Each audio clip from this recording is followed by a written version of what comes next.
Sot shënohet dita botërore e televizionit. Kjo ditë simbolizon komunikim dhe globalizimin në botën bashkëkohore.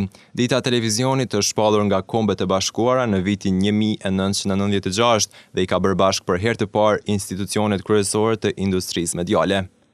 E në kuadër të kësaj dite, Syri Vizion edhe njëherë e rikonfirmon se çdo ditë ndes kamerat dhe hap mikrofonet për t'u afruar me njerëzit, e për t'u treguar historitë e tyre dhe për të qenë pranë çdo emocioni që prek komunitetin ton.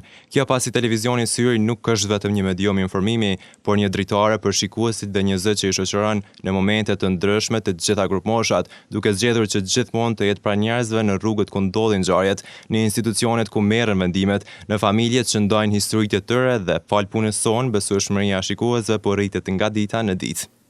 Duke pasur mision që gradualisht të bëhemi histori dhe bashkë me shikuesit të bëhemi urë lidhëse e zgjidhjes së shumë problemeve komunitare, televizioni Syri zotohet të jetë pranë secilit qytetar të Gjakovës duke sjellë gjithmonë të vërtetën. Njëkohësisht me punën tonë të përditshme shpreh mirënjohje të thellë për besueshmërinë dhe respektin që gëzojmë çdo ditë.